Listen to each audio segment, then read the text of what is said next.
Mnangagwa government declares war on commuter omnibus operators.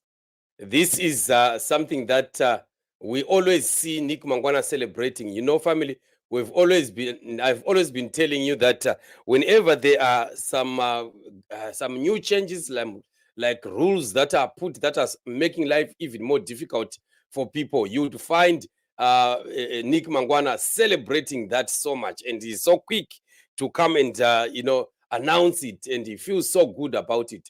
So they've just declared war on commuter omnibuses and accusing them of causing a lot of accidents and things like that.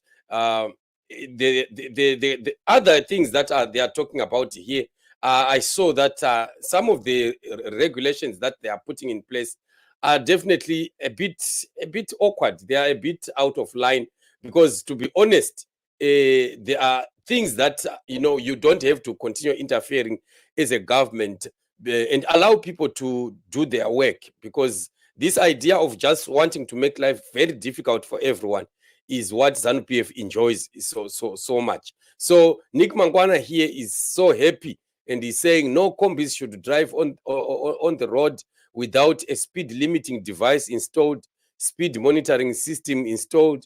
Combis shall ferry passengers and travel 60 kilometers from the city or town of registration, right? So, okay, fine. The issue of speed limiting, well, we could say there's no problem with that. But the truth of the matter is that if you read what they've written there, they've said that this is with immediate effect. You see, that's where the problem is. The idea of saying with immediate effect is a dictatorship, because you need to also understand that you give people time to do this. They must be given a time frame. If they had said maybe beginning January or something like that, or by December or something like that, so that people can also find time. Life in Zimbabwe is very difficult right now. Don't even think. You might think that these speed monitoring systems that they are talking about here will be provided by government, or government will be saying they are available there. Right now, the moment they've just declared this, anyone who is selling these things, they've already tripled in price, or gone 5 times, or even 10 times. In Zimbabwe, anything is possible. Somebody is going to become rich here. And you might find that it's ZANU-PF people who are going to be selling these speed limiting devices and the monitoring system. You'd find that it's already like a tender that has been given to somebody.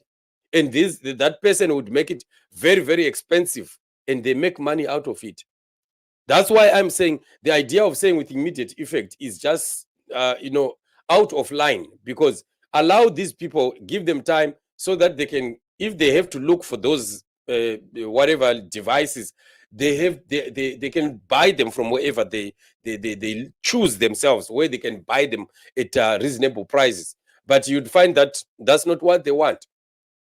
So it's bad, and this is already going to start again affecting the passengers, because already the transport in Zimbabwe is a crisis, and when they start to do this again, it's another problem.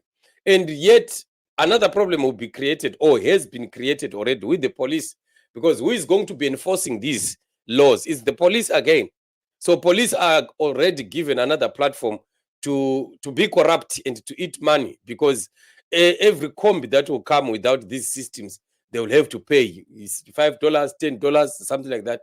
It's another door for corruption again that has been created. So ZANU-PF will never implement anything that will work. At the end of the day, it will come down again and bite them at the end of the day. That's one thing that is very, very common about this government. So the issue of saying combis should ferry passengers only 60 kilometers from towns of registration, well, that's a bit cumbersome, because somebody can be hired. What about if somebody is hired and they have to go for longer distances?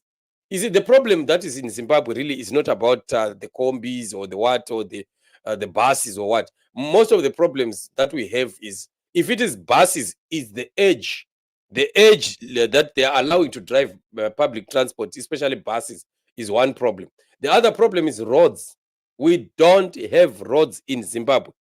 The roads in Zimbabwe are not there at all. When you see ZANU-PF people making noise about that 110-kilometer road of Mnangagwa, they are posting it every day on social media, as if the total number of kilometers for roads in Zimbabwe is 10 kilometers. What about the rest of the roads in Zimbabwe? If they will continue to gallivant and make noise over just one 10-kilometer road, what about other roads all over? What are they saying about them? What are they saying about the other roads? That's one thing that is so surprising about ZANU-PF. So when you look at that, you can see that all that they are doing is all about politicking. There is nothing else. It's politicking and politicking and politicking. So this is what it is, family. But definitely a lot of corruption has been opened up. Number one, the police are going to be even more corrupt. Number two, not all combis are going to be able to buy these devices, especially on time, especially when they say with immediate effect. Number three, they should have given people a grace period for people to be able to look for these devices. And number four, the idea of forcing combis to operate within 60 kilometers, it doesn't make sense, because you can get hired and somebody will have to go a longer distance. And that is not what is causing problems. And finally, the issue of roads that we are talking about, that Mnangagwa does not want to fix the roads all over Zimbabwe. Many roads that are in Zimbabwe are, in fact, 3/4 of our roads are dilapidated. They are finished. You can't talk of a road anymore. A lot of noise has been made about the Bulawayo Victoria Falls Road, but nothing is being done. A lot of noise has been made about the Lupane Road. Nothing has been done. The Nkai Bulawayo Road has also been talked about, very bad.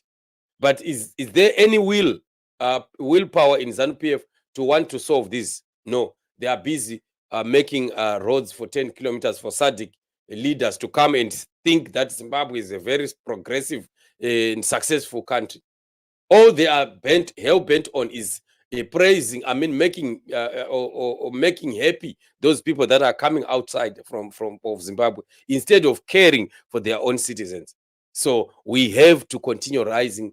We have to continue praying for Zimbabwe. We have to continue making noise and demanding the freedom of Zimbabwe from Emmerson Mnangagwa and ZANU-PF. All that they have done is enough. I think enough is enough, and our time for change has come. We need new leaders. These are not leaders that we are seeing here. All that they want to do is always come up with the legislation that make life very difficult, even more difficult for the citizens of Zimbabwe. A government must be in a process of making life easier for its people, and not to toughen the lives of people. Each time you hear ZANU-PF people or Mnangagwa government speaking, it's always about tightening screws and making life even more difficult for everyone. And that's what they enjoy. They feel they are in power when they are oppressing the people through some statutory laws, that statutory instruments and laws and regulations that are just out of this world. So this is what it is, family. That's why we are saying, let's continue fighting, let's continue rising, let's continue demanding freedom. We need new leaders. Zimbabwe needs new leaders. We will definitely come out victorious, because freedom is coming and God is in it. Thank you so much, family, for joining me on this one. We remain blessed. We meet in the upcoming shows.